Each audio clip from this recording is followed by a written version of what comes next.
Welcome to Talking Giants, presented by SeatGeek. I'm your host, Bobby Skinner, here with my co-host, Justin Pennick.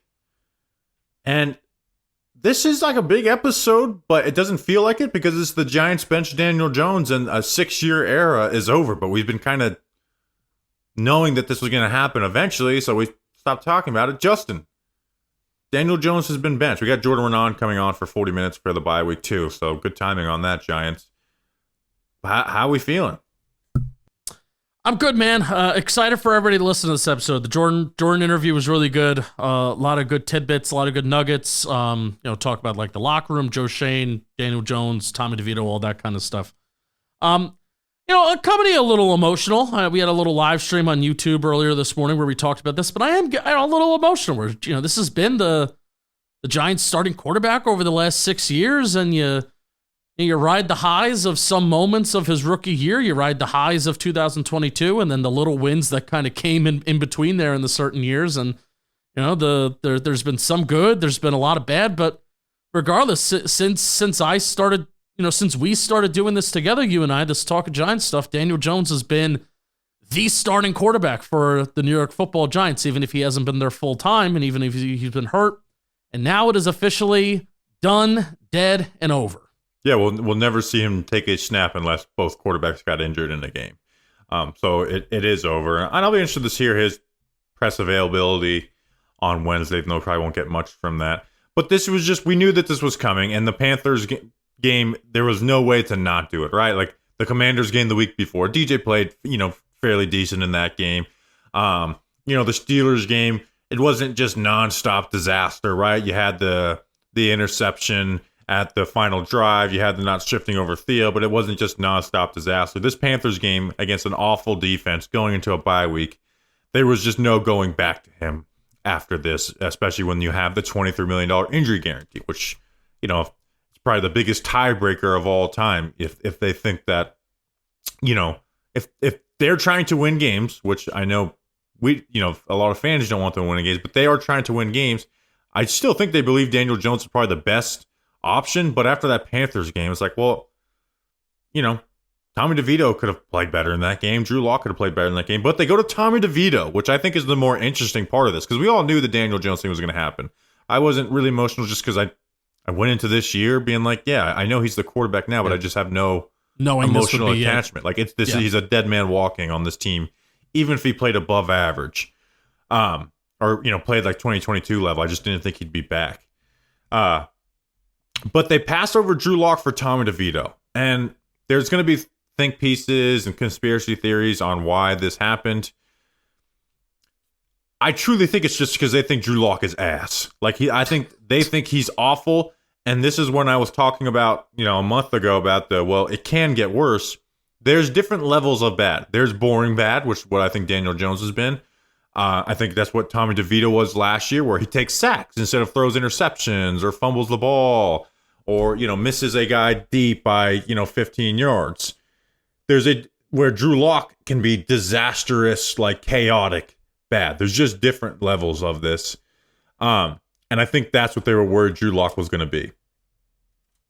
Yeah, that's fair. I mean, Jordan talked about it in the interview that they signed Drew Lock to be the backup, and Tommy DeVito's name was not a name that was said a ton this summer. I mean, hell, there was even a certain point this offseason where you felt like Tommy DeVito may even be not on the team, that he was kind of being phased out.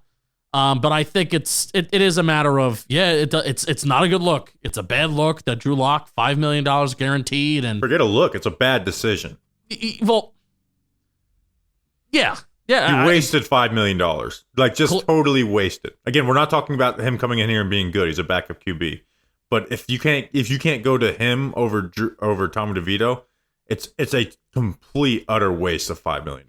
The Giants are also in a very unique position as a football team, because what other NFL team has a third stringer? Literally, probably in NFL history, there is not a more popular third string practice squad inactive game day quarterback than Tommy DeVito. He had a Pizza Hut commercial during the Super Bowl last year with my girlfriend Ginny in Georgia. So it's a unique situation that the Giants have a third quarterback that they actually won football games with last year, where if Tommy DeVito was not on this roster, then probably they would just go to Drew Lock and it would be a disaster. But I also think now I don't think this is something that the coaching staff. But here's the thing: with Locke would have been an aggressive disaster. I'm not sure Tommy DeVito is going to be aggressive. There was a little spurt of it last year, but overall he threw the ball deep just as much as DJ last year, which was dead last in the NFL. Right. But like you said, at the end of the day, I think Drew Lock is just ass, and the Giants had an option to go to Tommy DeVito, and I don't think the coaching staff or even front office is saying this like behind closed doors as the justification of it, but it is reality that Tommy DeVito as the face of the Giants losing is a much better reality for the final 7 games of the season than Drew Lock or Daniel Jones losing. Because let's just say you do move to Drew Lock, I do think there is an expectation of this should be different and maybe this should be better. And I'm talking about going from 32nd to 25th. Whereas like if Tommy DeVito's in here, it's kind of just like vibes and whatever happens. And I think him as the face of losing will make people feel better and will actually help Joe Schoen and Brian Daboll. Whereas the face of losing being Drew Lock and Daniel Jones will do Joe Schoen and Brian Daboll way more harm. And it'll be interesting to see because 7 games is a long time, right? And we say like, oh, on paper, that's how people react. People don't react on paper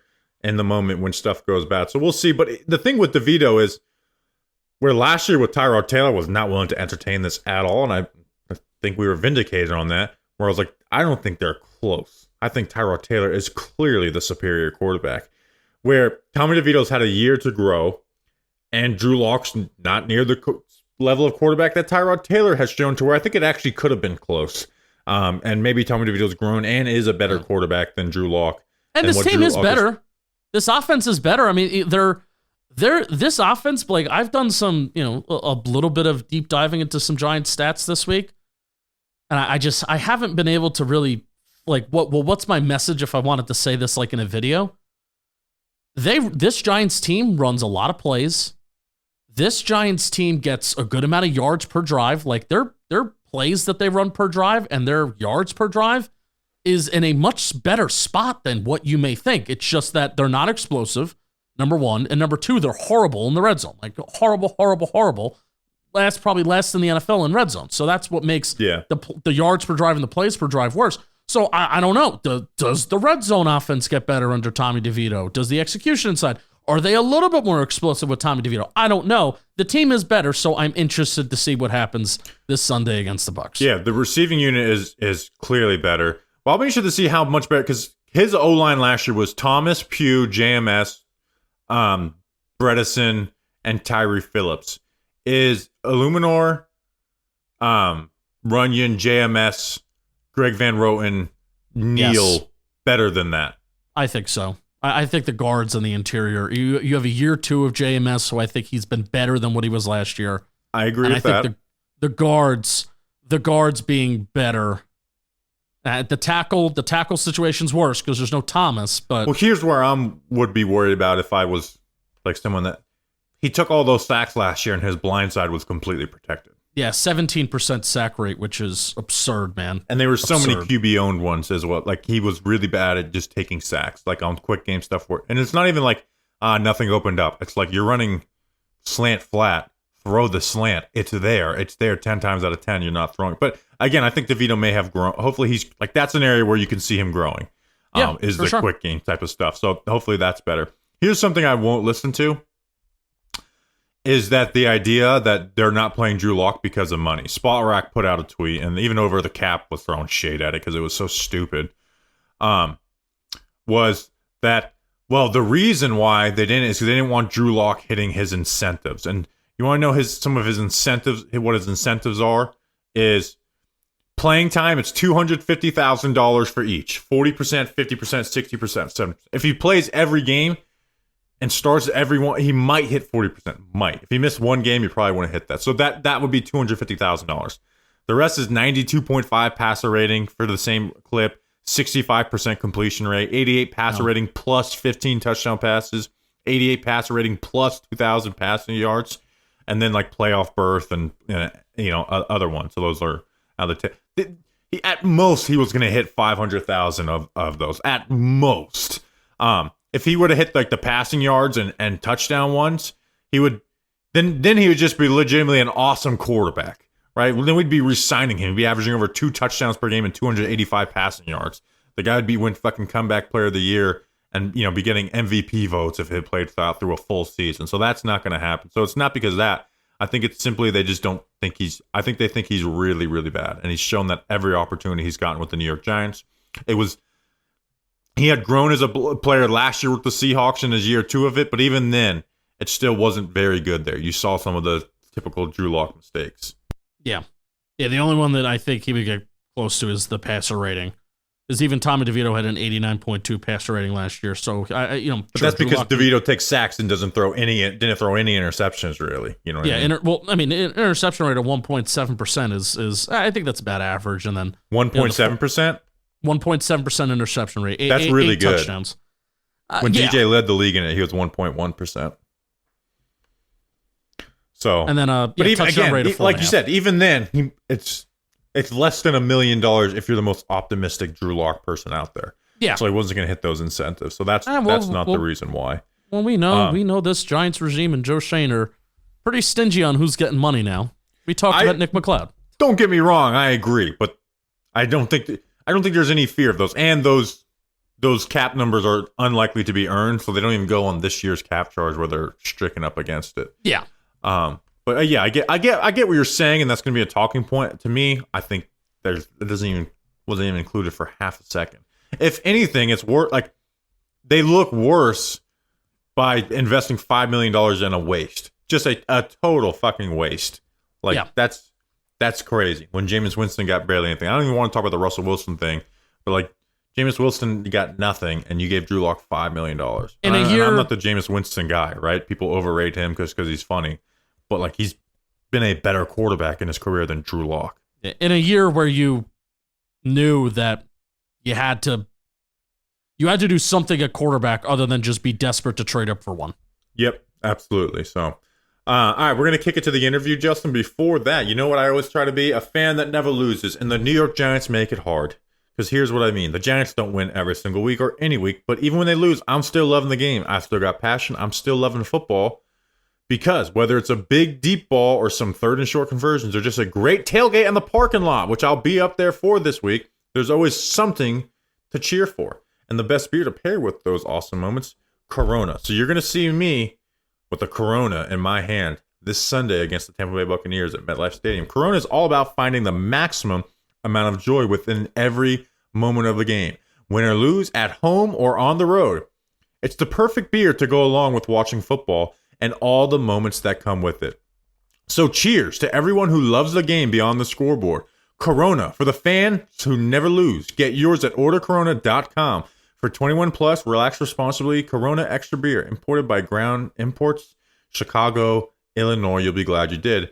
And listen to this 60-second Blitzball video for Game 7 of Blitzball. Blitzball Battle 5, a pair of winless teams going at it, trying to avoid playing in that loser's bracket, if you will. Team Baggage has never beaten Del Caribe. How are they going to get it done later today? Well, I think they gained a lot of confidence in their last matchup despite the loss. One thing you can take with absolute certainty is somebody is leaving with a win from this one. So Baggage hit the ball exceptionally well. They came up on the short end of the stick in their first game of the season. Del Caribe did not get a single hit against Forgotten Rotten. Different matchup here today. If we go back to every single tournament played in the warehouse, I think I've taken Team Baggage at every game they've played. They do not want that skunk patch. I don't think I've got one right so far, so I'm going to go ahead and pick Del Caribe. Why not? Just to help you out, Kels, so that way everybody's happy. I got Team Baggage. Stupidly, I picked them to win the entire tournament. I don't know what it is. I think I'm a moron. We will see later today. We continue Blitzball Battle 5. And here is Jordan Raanan of ESPN. All right, we now welcome on Jordan Raanan of ESPN. Bye week. We don't do any interviews or have anybody on in season except for the bye week. And what better time than when the Giants finally did it? The Giants finally did it. We thought about recording this on Friday. We thankfully did. The Giants benched Daniel Jones.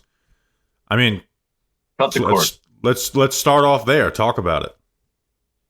Yeah, look, we knew this was coming. When Brian Daboll said after the Carolina game that they were going to evaluate, that was a stray from what he had done the previous 2 times, right? He had said Daniel Jones is our quarterback immediately after the previous 2 games. So you knew that this was coming.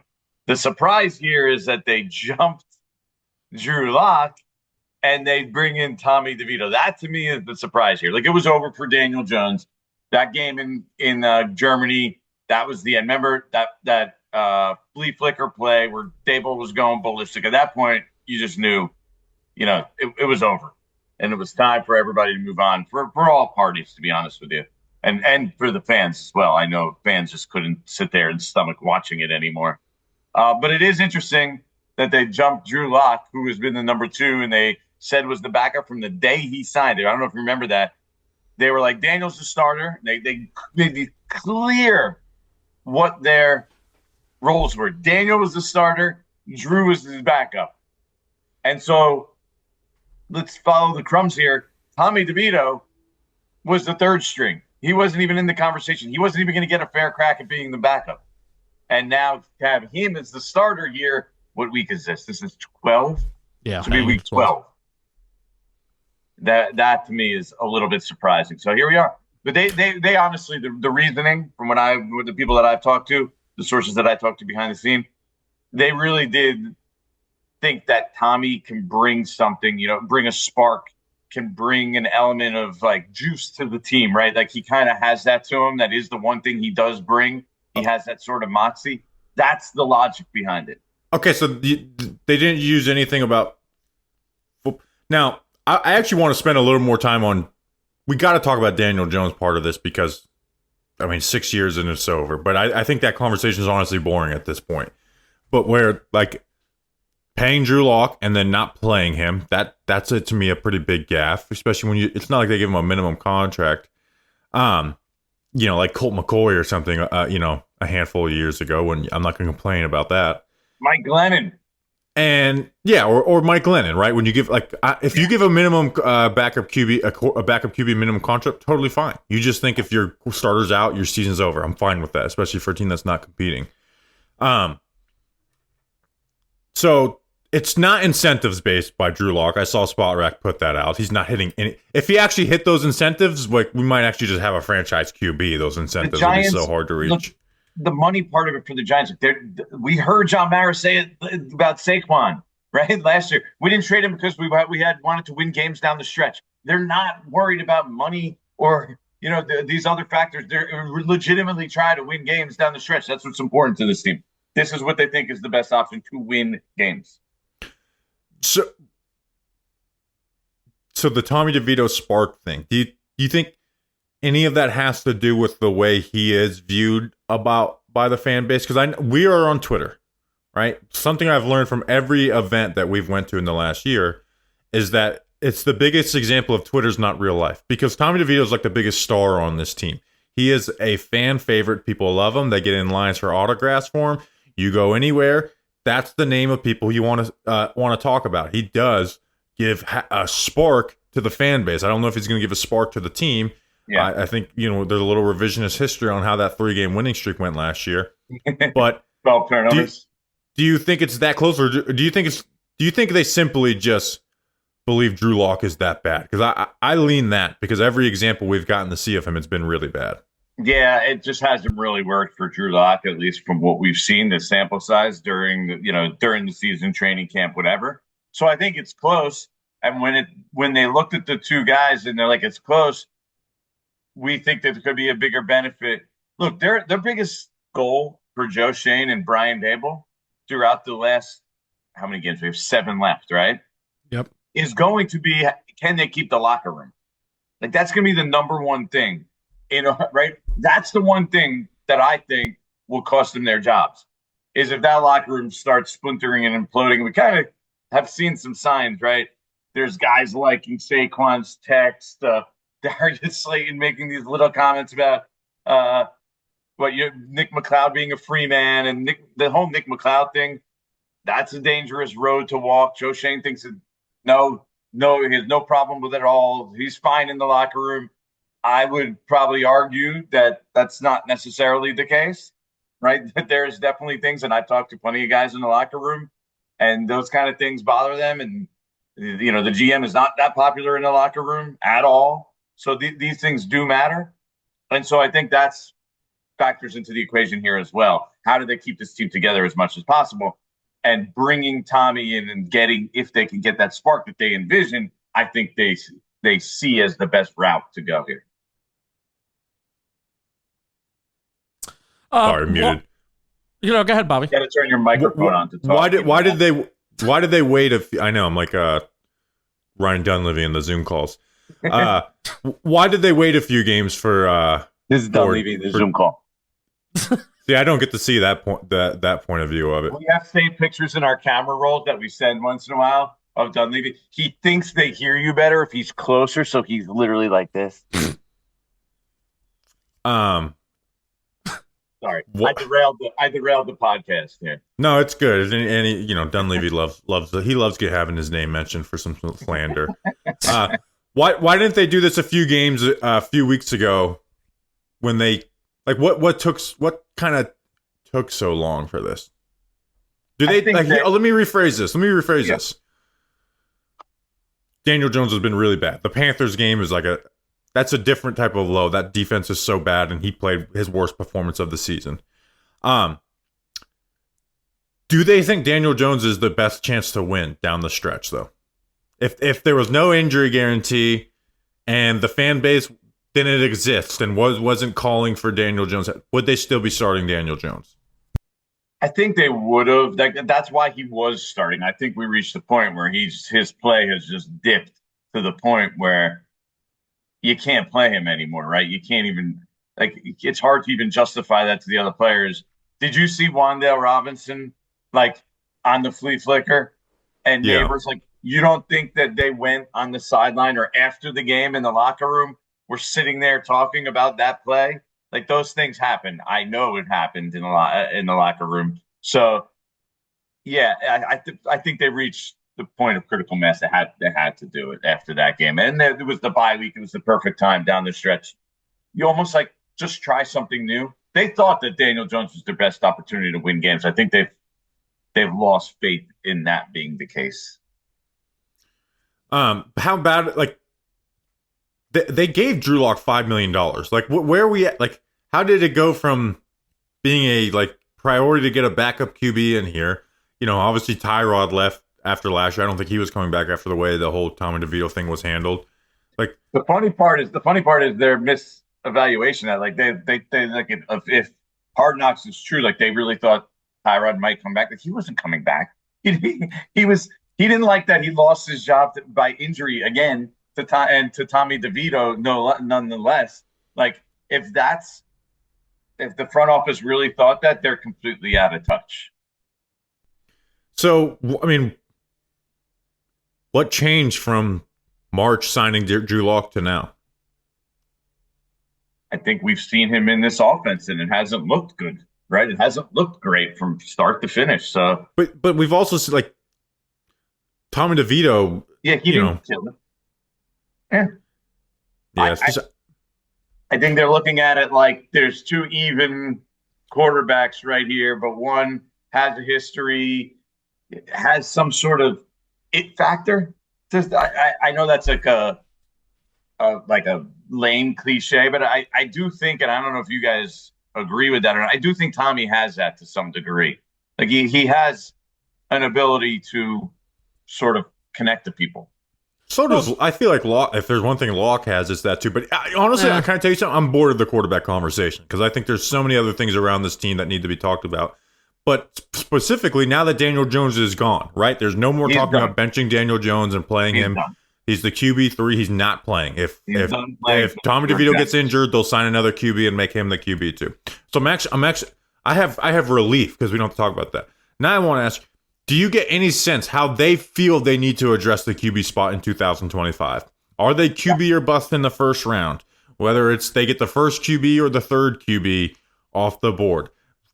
If they view these players as lesser players than J.J. McCarthy, who they did not view worthy of taking in the first round last year, will they pass on him for a defensive lineman or a Travis Hunter corner? Will they do that?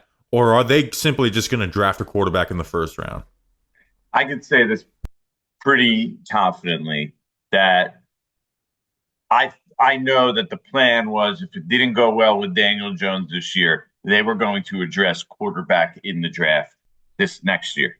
So I feel pretty confident that's still the plan at this point. Now, I can't tell you about quarterback evaluations because I don't think we're at the point where anyone's made a final evaluation on these guys.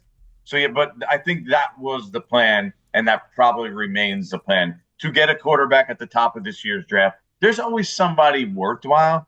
The question is finding the right guy, right?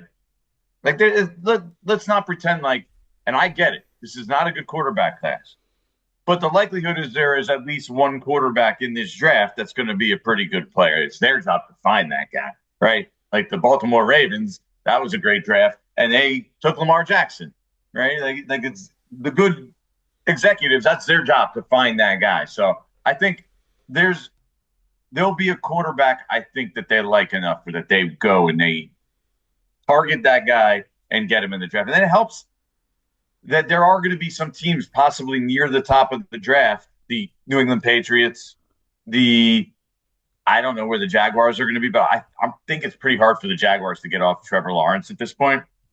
Like, they just signed him, yeah, right? That's not happening. But you have the competition is the Raiders, the Titans. You options to be able to move around near the top of the draft. And I do think that ultimately the Giants are going to take a quarterback in this year's draft at the top of the board. Why should John Mara let them do that? These guys in particular. Why should they be? What have they done to deserve a QB or bust first round? Yeah, these two guys in particular. Very hard. The only argument I would say that they can make is that, hey, look at this past year's draft. We're heading in the right direction here. This draft is a strong draft. Nabers, Drew Phillips, Tyrone Tracy, and then maybe Theo Johnson develops, and Tyler Nubin looks okay. Like, that's their one argument to say, look, we're building this young team. Look what we did this past year. Now, if you want to go past this past year, the previous 2 years stunk. There's no way around it. So it's hard to make that argument. But as you say, hey, we turned the corner. Finally got everything in order.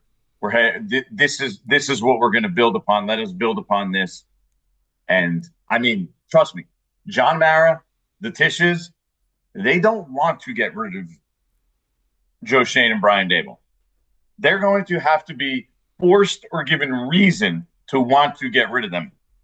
3-14, empty seats, miserable fan base. Who knows? That could do it. The locker room imploding, guys, not being happy with the situation, players basically not wanting to play under this regime. That would be one of the scenarios where there would be change.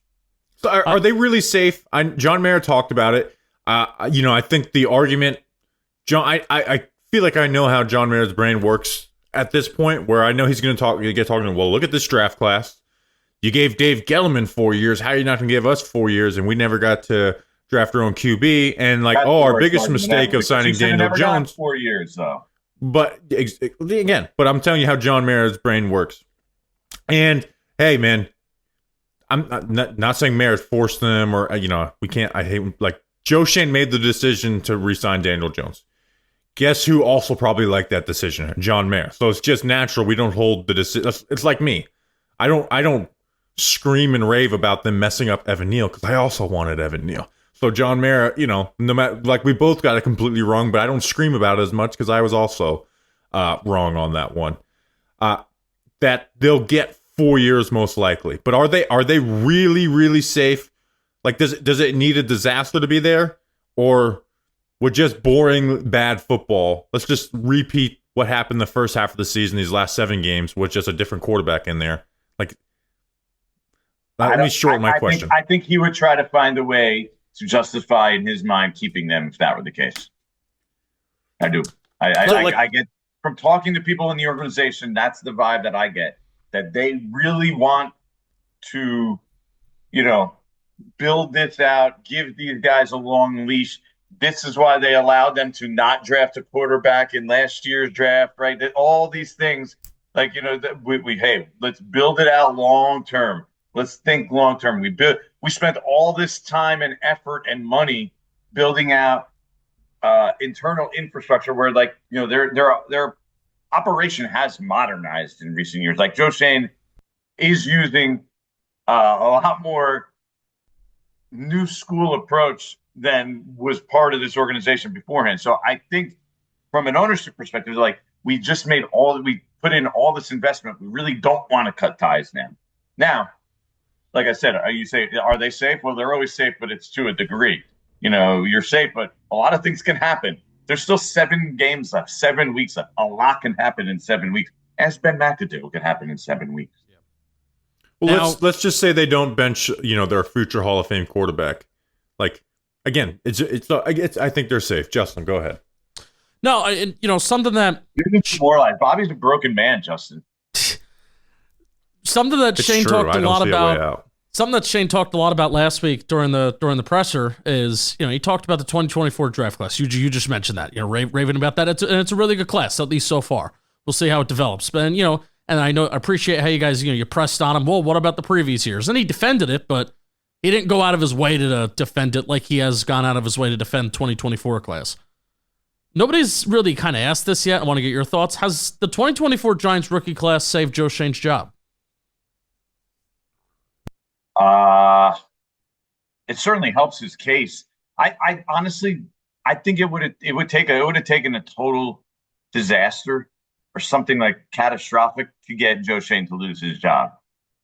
So I'm not going to say it saved his job because, and now we're getting close to it. You go 3-14, that's pretty close to catastrophic. I don't know how much worse you can get. 3-14 in today's NFL would be pretty brutal. But it's definitely his selling point at this. That's what he has. Yeah. Any chance there's a Shane stays and Daboll goes scenario out there, or is that just out of the realm of likeliness? I don't think it's that crazy. I think it is when it comes down to it, it's every man for themselves, right? I think they want to be together, and but if Daboll loses I'm creating hypotheticals. If Daboll loses the locker room and the locker room basically is done with him and ownership feels they have to move on, I could see them moving on from him and finding reason to keep Joe Schoen and finding somebody that maybe they can pair with him reasonably. Has there been, may report, players saying, that's just my opinion, by the way. Has there been any players, because I want to talk about that off the record, because I know, like, the Nick McLeod thing. People like to downplay that because, like, oh, Nick McLeod's not good. Okay, well, you're not like those players like him, right? And we saw the support he got with the social media post and the Darius Lane. Is there like any again? They're not a happy locker room. Nobody should ever think that. But do you see like a Ben McAdoo? Like, are we on the verge of that, or is that just does Daboll have a decent control of a team that he can't? The best control of a 2-8 team that he can have. Yeah, basically, you mentioned a couple minutes ago that the GM's not well liked in that locker room, and I was even going to ask you in a little bit. Can you expand upon that in any way that you can without, in any way that you can from what you've heard? Or even is Brian Daboll, asking you, is Brian Daboll loved right now? Is Brian Daboll highly disliked by the locker room? I was talking about the GM too. Yeah, I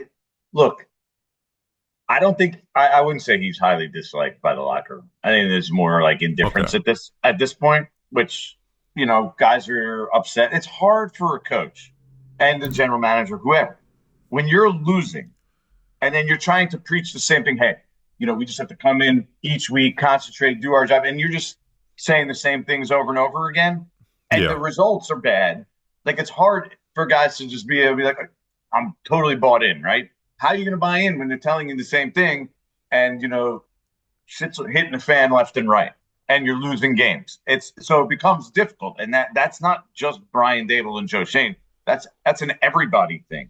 So, and yeah, Joe Schoen I'll answer that part of it, Justin. He's handled some situations with guys in the locker room very harshly to some degree. That doesn't go unnoticed. That's kind of what I'm talking about. I've heard it from a bunch of guys at this point, right? There's a lot of different things that have gone down over the past year, 2 years, really. I mean, even dating back to a lot of the Saquon stuff. Like, this stuff matters. The Nick McLeod stuff, this stuff matters because the players talk to each other. So they hear the stories about what goes on behind the scenes. the meeting Nick McLeod had with Joe Schoen, where it was basically said that, hey, take a pay cut or we're going to cut your ass, basically. Like that's what it was. Like, how do you think that plays with guys in the locker room? And like his close friends are Brian Burns and Dexter Lawrence. So that's why you have to. That question was asked to Joe Schoen specifically, because you kind of have to weigh. Okay, yeah, maybe Nick McLeod was expendable. You want to play a young guy, but you have to weigh: is it worth saving the $500,000, $1 million, whatever it was, in exchange for potentially, upsetting guys behind the scenes, right? Because these are guys that he's friendly with, right? Yeah. And Nick McLeod basically said, you know what? I'd rather take the $1 million pay cut, just cut me. So how do you think he felt? What do you think he was saying to Brian Burns and Dexter Lawrence and Darius Slayton? Those are, by the way, Brian Burns and Darius Slayton sit right by his locker. So what do you think he was saying to them in their conversations? Right, and again, everyone will try and downplay that because Nick McLeod's not a good football player. He was playing. It's the locker room thing.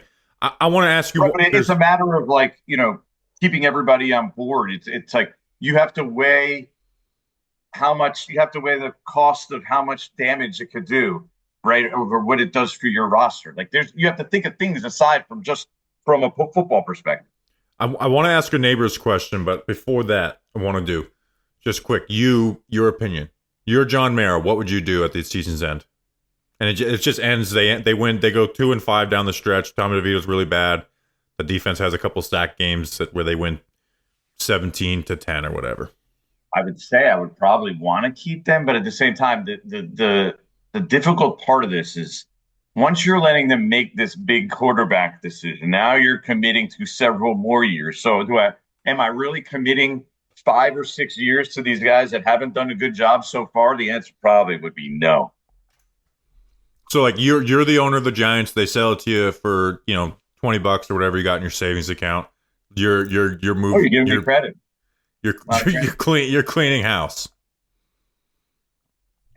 I basically have to start with the quarterback, and if the goal to me for this year should have been to have the infrastructure there to be a good team once you get that quarterback and be set up for success. They're not there.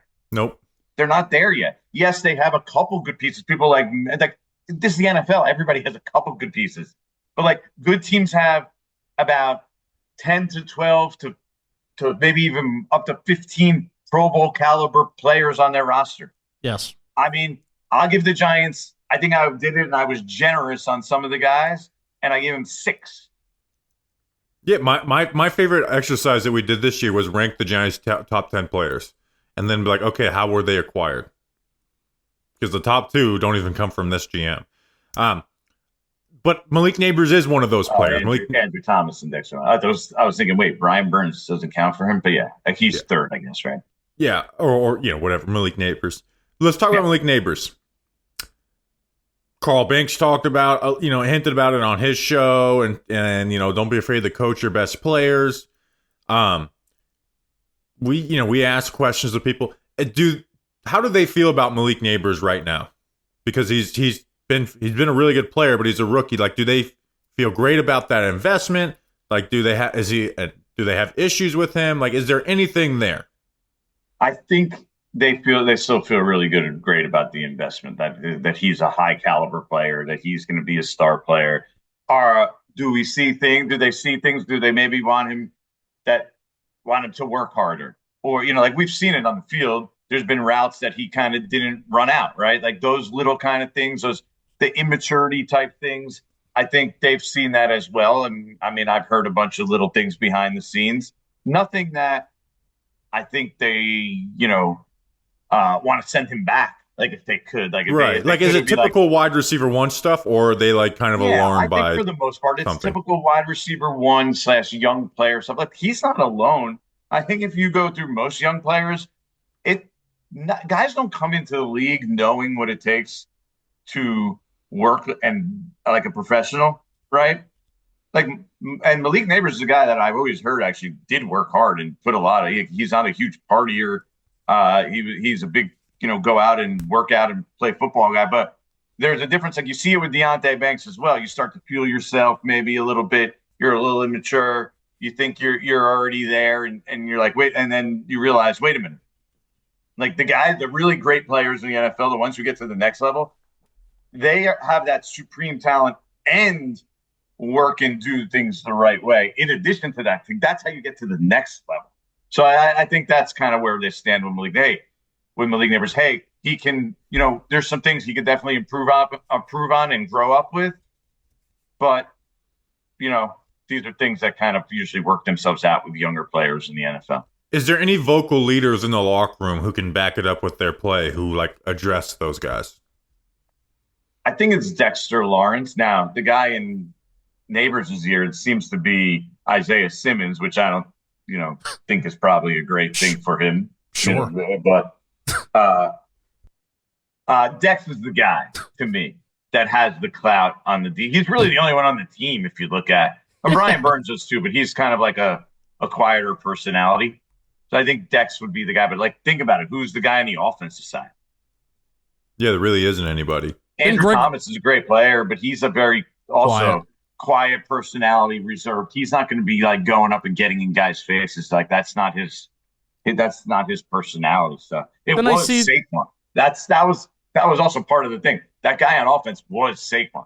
Whoa. Hold on there, Jordan Raanan, because we got to Shut your damn mouth. Shut your mouth, and let's talk about DraftKings, because I want you to grab your favorite team's jersey and some snacks and head onto the couch for another Sunday of action-packed football. No, I'm not talking about my friend's snacks, and I'm not talking about the Giants player snacks. I'm talking about actual snacks. And get even closer to the action each Sunday with our partners at the DraftKings Sportsbook. Right now, all new customers who bet just $5, you're going to get $150 in bonus bets if you win when you use code WORLD. Bobby, I looked up this morning if Ireland and Italy ever fought in a war, because Thanksgiving Day, Tommy DeVito versus Cooper Rush, will be the first war between those two countries. Download the DraftKings Sportsbook app right now. New customers use promo code WORLD. Bet just $5 on any wager. Get $150 in bonus bets if your bet wins. Bet $5 on a parlay, on a 8 Octopussy parlay on the Thanksgiving Day game against the Cowboys and the Giants.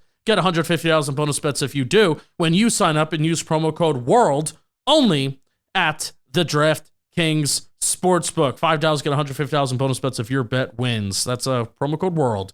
You'll be glad you did. And now back to talking with Jordan Raanan.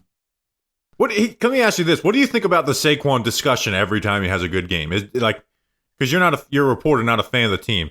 Does it drive you nuts when no one brings up that he has a $19 million cap hit to not be on the Eagles in 2027 when everyone brings 2024 cap hits $3.5 billion? I could always redo those if they really want, but it doesn't. So the thing with the Saquon thing to me is it's this easy hanging for national media or people on the outside to make fun of the Giants.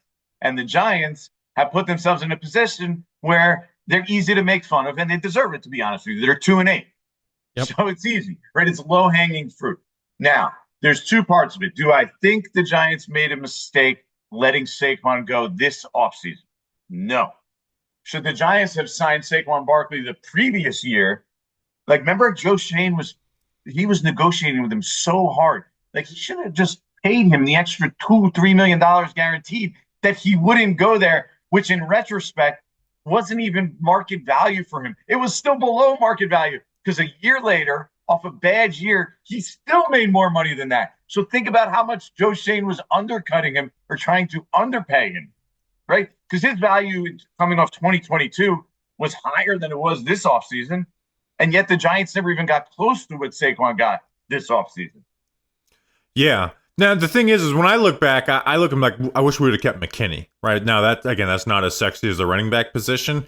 But I'm like, I would have backloaded McKinney's contract to keep him around. He's a young player. You draft him in the second round. You don't have a lot of guys coming down the pipe that you got to need to pay.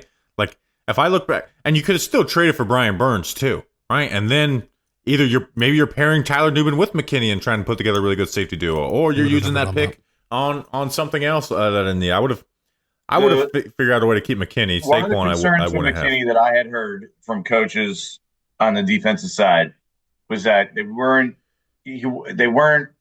sure that he was the guy you wanted to build around, and that he was in him being the leader of that defense. Well, So Green they're paying Bay, him a lot sure. of money. And he's a good player, though. You need to, if you have enough good play.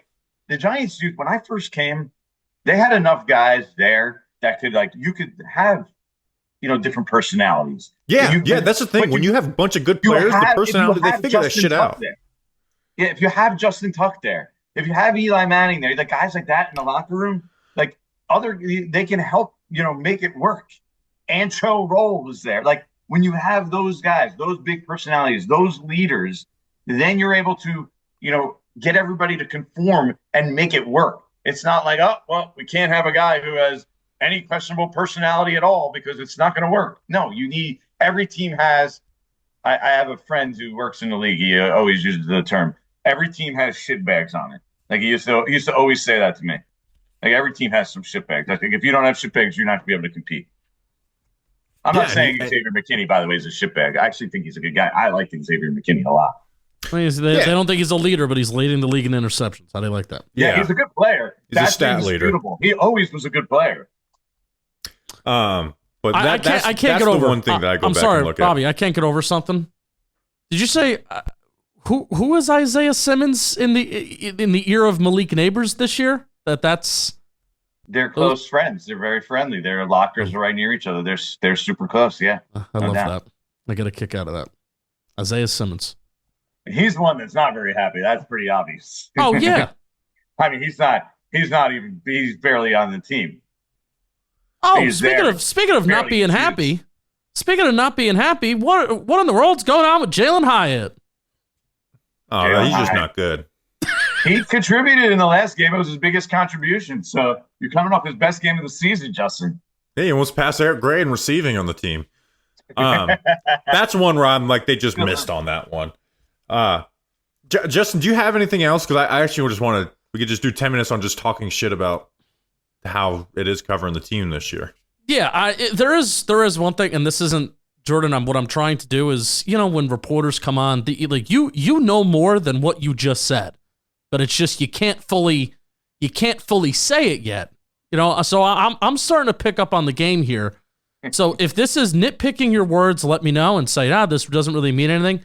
When talking about last year's draft, you said something along the lines of the organization, they let them not pick a QB in last year's class. Because the big question that we have about this year's class is ownership and is whatever management going to be very QB or bust? Is that the mentality?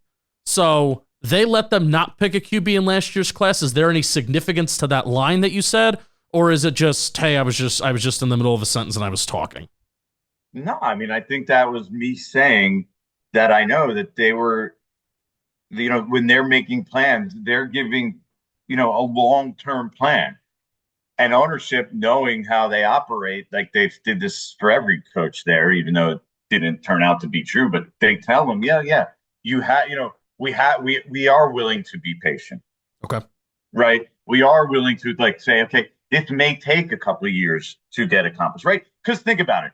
If they didn't take a quarterback in this year's draft, they had to have conversations with ownership about what the long-term plan is at the quarterback position. Right. Right? That's the obvious. You can't just be like, you know what? Our cutoff is Drake May on the quarterbacks. We're going to take Malik Nabers and then not mention, okay, what's our plan at the quarterback for the future?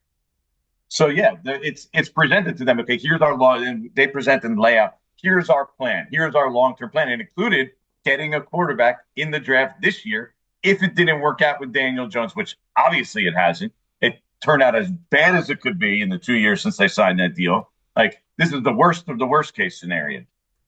Yeah, you know what I'm so tired of is the worst case scenario just always happening. It's Kenny Galladay, he gets one touchdown, and it's in his last game where they're benching the starters. It's a joke. With the future we always Giants get the offense fucking coordinator. worst case scenario with everything. Well, that's why people are always and as a reporter who's been around here for a while, I can't go nuts about people Tyler and Joe Shane's Tyler Newman's playing 98% of the snaps. That means nothing to me. I've seen bad rookies play. Rookies play on bad teams all the time. I'm not saying he's bad. But I'm not willing to label him a successful, really good player at this point until he needs to prove it way more than he has and do way more down the line. Just because he plays for a bad team doesn't mean he's going to be a good player moving forward. I can't count as Tyler Newman's a win he's an automatic slam dunk. I don't know, no. I'm past the point where like I'm tired of hearing about guys. Like I've heard about guys for years. Like Wayne Gallman was a great player, right? Yeah, he's a starter. This guy's a starter. This guy's no. Like I feel like fans, and I've said this on Twitter recently, almost have forgotten what really good players and teams look like because they're so beaten down watching and looking at this Giants team. And GMing. We forgot what good GMing is like because we had 4 years of Dave Gettleman, and the back half of Jerry Reese was awful, right? Like it was really, really. You go back and look at those drafts, man, and it'd make Joe Shane blush at his draft picks. But something that just always happens is I just got a text from somebody around the league with another team. He's like, not a great vote of confidence for Drew Lock, huh? Yeah. Hey, maybe they'll be able to get him for the minimum now instead of $5 million. It's just we always overrate our rookies. There's a difference between playing well as a rookie and being really good. Like Malik Nabers hit.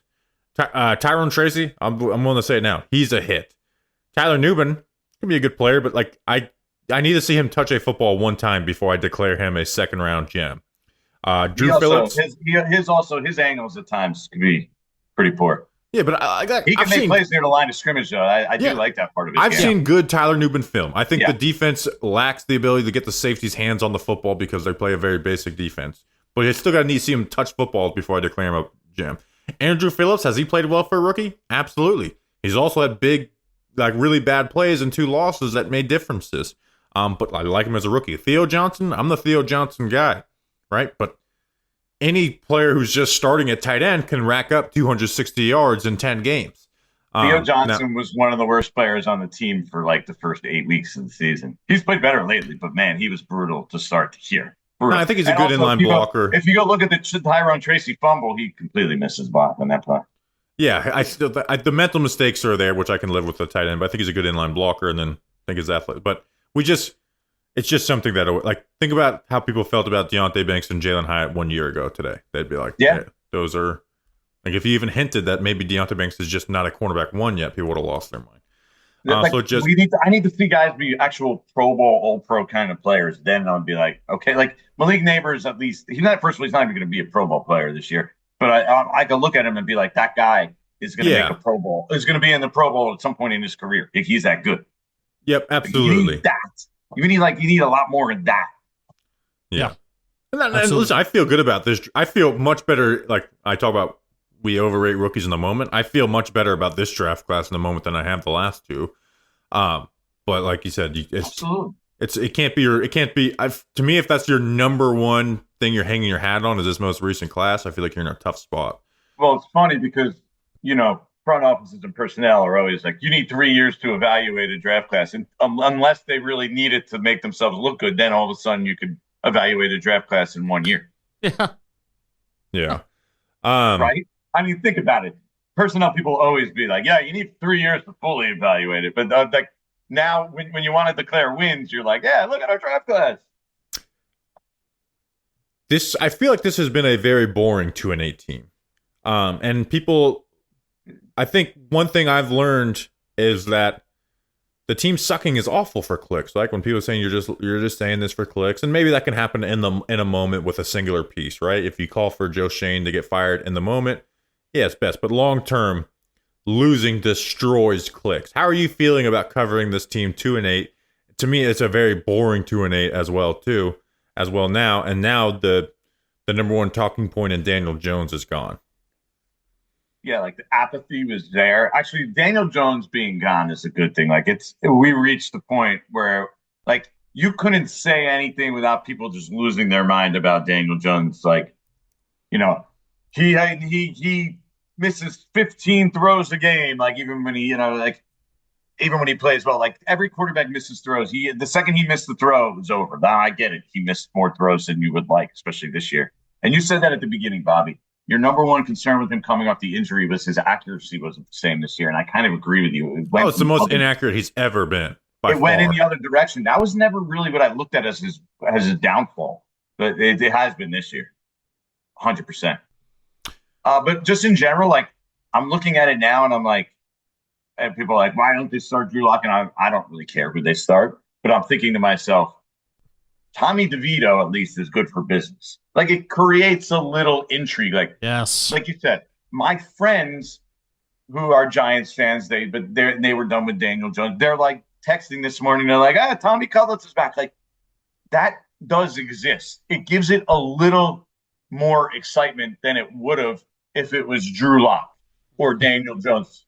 Would have been just like banging your head against the wall over and over. Like that's what it feels like to write. I can't even write. What are you going to do? Write the same thing about Daniel Jones over and over again? It's tiring. Yeah. So at least I think DeVito, from a coverage purposes, first of all, I like him. He's a good dude. And I just think it gives it a little juice. Like TV is going to be interested in talking about Tommy DeVito once in a while, whereas they weren't interested in talking about Daniel Jones anymore. Like I was the ESPN TV reporter for the Germany game for both teams, and I didn't get it on TV. Like that's where because they're like, are we really going to talk about the Panthers against the Giants? Like that's not a game. Like when they're talking about the top games of the week, they're not talking about the Panthers and the Giants, like at all. So for me, from a work purpose, it was like I'm just running around, hey, if you need me, I'm over here. And they're like, we're good, thanks. Like I offered to do a one-on-one with Daniel Jones earlier this year. They're like, we're good. Well, the good thing is that there's the second best thing after winning for clicks is a new QB. So I guess we'll be able to at least cover that new quarterback. Drafting a quarterback, I need in the worst way possible. Like it's what started talking Giants, really. That's like because people just talked about Daniel Jones. I'm like, you know what I'm going to do? I'm going to watch every game, and then I'm going to watch all his third downs, and then I'm going to watch all of his deep passes. And that's literally what started talking Giants, was breaking down Daniel Jones. So from Duke, you're saying? Yeah, when they drafted him. Because I was like, all right, well, I get to spend an entire summer just breaking down every single aspect of this guy and growing a following. Yeah, there we go. So we're there. All right, that's Jordan. Go ahead. Now we're just going to do it with the next guy. That's going to be the beauty of it. Like that it's going to make the Giants intriguing. Like if you look, the Bears are intriguing this year.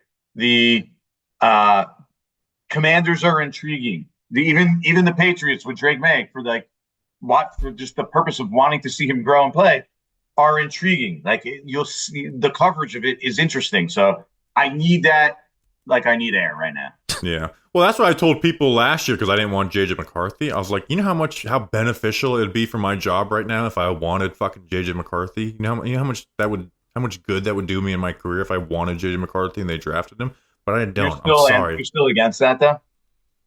Yeah, well, I mean, what has changed since the proof? Besides, like, I already knew Daniel. That's why me and Justin talked about it earlier. He's like, "Yeah, you have any feelings?" I was like, "No, my feelings." I mean, I always knew that, like, I was not looking forward to Daniel Jones playing quarterback this year, but I also don't want to do the same thing over again. Has your opinion of Bo Nix changed? No, I like Bo Nix more than most people, but no. You wouldn't have wanted Bo Nix? No, absolutely not. He's looked pretty good. He's getting better week by week. He's always looked pretty good though. Like his, let me say this: I have a tweet out there. Bo Nix's film is better than JJ McCarthy's, but JJ McCarthy's 3 years younger. He throws the ball harder. He has more talent. I still think Bo Nix under pressure is pretty bad. Luckily, he yesterday got to play Atlanta, who has no pass rush at all, because they didn't draft Jared Verse. Instead, they drafted a backup quarterback. Bing, bang, boom. That's how you finish it off. All right, that's Jordan Raanan of ESPN. Sure, we'll talk soon in the offseason. Enjoy these last 7 games from Tommy Cutlets. We'll see you when we see you. All right, thank you to Jordan Raanan from ESPN. On to the next. That's an absurd noise that his show makes. This episode is brought to you by Captain Morgan, the official spice rum sponsor of the NFL. Legends start when you follow the captain, and this season you could score a legendary drop. On November 22nd, you can unlock the most legendary collab of the season, created by Captain Morgan, Super Bowl icon Victor Cruz, and streetwear visionary Kud Super. He's a super kid. Get ready for a one-of-a-kind collab you won't want to miss. Fans 21 and over can head to followthecaptain.com to learn more and snag yours when it unlocks on November 22nd. That's followthecaptain.com. The legend starts when you follow the captain. There's no purchase necessary. US 21 plus, 25 plus for the grand prize. It ends on March 5th, 2025, subject to drawing deadlines for specific prizes. Subject to rules at www.captainmorgan.com/followthecaptain. Sponsor Diego Americas Incorporated in, I'm reading that wrong, Diego Diageo Americas Incorporated. I got a DM that I was reading that wrong. New York, Captain Morgan, original spice rum, 35% alcohol by volume. Captain Morgan Rum Company in New York. Drink responsibly. It's the captain's orders. You will be glad you did. Right now, where is Daniel Jones going to be playing quarterback for next? The Las Vegas Raiders. I really don't hope that on him. I don't hope that for him either. Actually, you know what? One of my best friends is a Raiders fan, and then having him have Daniel Jones as the QB, and he's the type who talks himself into anything. I actually kind of do want that just for that. I could see it though. Like Antonio Pierce and company are not sold by any of the quarterbacks in this year's class, because I think they will have a higher pick. I think they're like everyone's saying they're just like lockstep getting Shador Sanders. Oh, they are? Okay, then Dion, new coach? I think that's been written in the stars. Okay. Carolina would be the most feel good because he was a Panthers fan growing up. Eagles reunite with Saquon as the backup there that'd be funny, right? That'd be funny. Until he beat us in a game where Jalen Hurts gets hurt. That would not be funny. Hee hee ha ha. And he jumps over somebody backwards. It just would be a mess. Vikings, because the Vikings can't re-sign Sam Darnold, so put him as the backup QB to JJ McCarthy. That would be that. So all right, so let's say it though. Where do you think he's going to be the quarterback for next year? He's not going to be a starter. Where do you think he's quarterbacking for next year? Let's get it on record. Winner. You know what? Winner gets bought and dinner by the other person first day of training camp next year. We'll go get dinner or something, or maybe lunch because we don't want to be around each other so late. Sure. I'm saying after we finish our work for the day, yeah, we don't need to hang out for 3 hours and then go to dinner. That is true. Yeah, I didn't fully think about this and flesh this out yet, but I haven't either. But we got to. Instinct is Raiders. It's Raiders. Panthers aren't going to do it because he had that bad game against them, so that's going to be their film analysis of him. I'm going to say Minnesota Vikings. Yeah, he's going to be backup. Sam Darnold's going to get too much money this offseason. He looked very good against the Vikings. Yeah, that's true. And also really bad, too. And actually, also really Brian bad. Flores allow that? Well, you know what? I'm going to change I'm changing my answers. He's going to the Eagles. He's going to the Philadelphia Eagles to be the backup of Jalen Hurts. And Eagles fans are going to be calling for him to start at some point. All right, Perfect. That's an episode. We'll be back on Friday with a preview pod. We'll see you then. Until then, let's go Big Blue.